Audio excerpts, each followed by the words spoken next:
Discover your self உங்களை வரவேற்கிறது. Discover your self சேனல்ல ஏற்கனவே நம்ம நிறைய சைக்காலஜி கிளாஸஸ்லாம் பழைய பேட்சஸ்ல ஒரு 20 வரைக்கும் போயிருக்கு. அந்த சைக்காலஜி பேட்சஸோட சேர்ந்து இப்போ அனௌன்ஸ் பண்ணதுக்கு அப்புறமா டெஸ்ட் பேட்ச் போய்கிட்டு இருக்கு. ஸோ டெஸ்ட் பேட்ச் வேணுன்றவங்க இப்போதான் உங்களுக்கு ஒரு கடைசி அறிவிப்பாக இருக்கும். ஜாயின் பண்ணுறவங்க ஜாயின் பண்ணிக்கங்க. ஆல்ரெடி வந்து டெஸ்ட் போய்கிட்டு இருக்கு. அதே மாதிரி காமர்ஸுக்கான டெஸ்ட் பேட்சும் போய்கிட்டு இருக்கு. ஸோ இதுதான் உங்களுக்கு வந்து ஒரு கடைசி வாய்ப்பாக இருக்கும் அப்படின்னு நான் நம்புகிறேன். ஏன்னா அதுக்கப்புறம் வந்து டைம் இல்லை. கிட்டத்தட்ட வந்து இப்போ ஆகஸ்ட் முடிய போகுது. இன்னும் செப்டம்பர் ப்ளஸ் அதில் ஒரு 10 நாள், இன்னும் ஒரு 40 டேஸ் இருக்குது. இந்த 40 டேஸ் வந்து எப்படி வந்து அடை காப்பது போன்ற ஒரு இன்குபேஷன் பீரியட் அப்படின்னு நீங்கள் வச்சுக்கோங்க.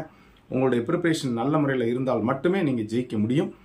அதே மாதிரி பார்த்தீங்கன்னா உங்களோட பயணிக்கக்கூடிய அல்லது ஓடக்கூடிய உங்களுடைய காம்படிட்டர்ஸை நீங்கள் திரும்பி பார்க்காதீங்க. அவர் நல்லா ப்ரிப்பேர் பண்ணியிருப்பாரு, நான் நல்லா ப்ரிப்பேர் பண்ணல அப்படின்ற ஒரு நெகட்டிவ் உங்கள் தாட்ஸ் உங்கள்கிட்ட இருந்ததுன்னா அதை தூக்கி ஓரமாக வச்சுருங்க. எப்பவுமே ஒரு பாசிட்டிவ் ஆட்டிடியூட் வைங்க.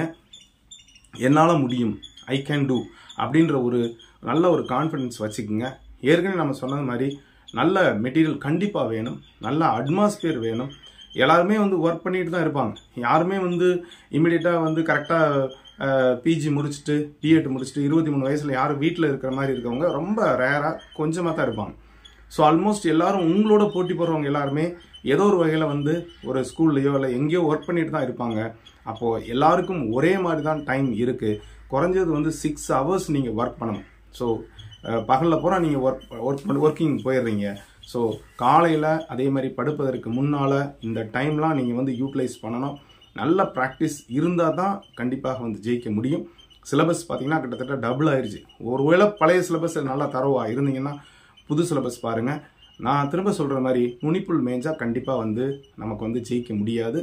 வெற்றி அடைவதற்கு நல்ல ஒரு டெப்த்தான நாலேஜ் இருந்தால் மட்டும்தான் ஜெயிக்க முடியும். எல்லாம் கண்டிப்பாக ஜெயிக்க முடியாது. ஸோ அந்த சிலபஸ் சம்மந்தமான ஒரு முழு ஒரு பொட்டன்ஷியலாக இருக்கக்கூடிய அந்த எல்லா ஃபார்ம்ஸ் அல்லது எல்லா அந்த டேர்ம்ஸை பூரா நீங்கள் நல்லா தரவு பண்ணிங்கன்னா கண்டிப்பாக வந்து உங்களுக்கு ஈஸியாக ஒன் வேர்ட் அடிக்க முடியும். நமக்கு கேட்கக்கூடியது டிஸ்கிரிப்டிவ் இல்லை, அப்ஜெக்டிவ்ஸ் தான். 4 ஆன்சரும் ஒரே மாதிரியே இருக்கக்கூடிய ஒரு சூழ்நிலை இருக்கும். அதனால் எது பெஸ்ட் அப்படின்னு பார்ப்பதற்கு கண்டிப்பாக வந்து ஒரு நல்ல நாலேஜ் இருந்தால் மட்டும்தான் ஜெயிக்க முடியும். அதே மாதிரி கொஸ்டின்ஸ் வந்து ஈஸியாக இருக்கும்னு நீங்கள் நினைக்காதீங்க.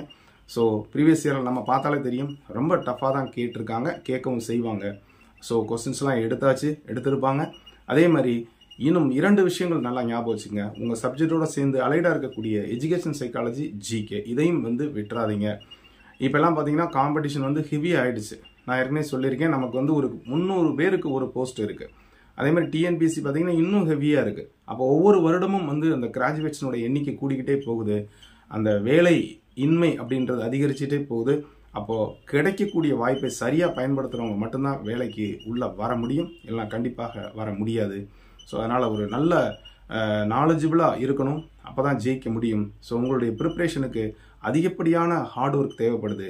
Hard work only will take you to success அப்படின்னு சொல்ல முடியும். அதனால் நல்லா ஹார்ட் ஒர்க் போடுங்க, நல்லா ப்ராக்டிஸ் பண்ணுங்கள், நல்லா ஒரு ப்ரிப்ரேஷன் ப்ளஸ் பயிற்சி வச்சுக்கோங்க. நிச்சயமாக வந்து உங்களுக்கு ஜெயிக்க முடியும்.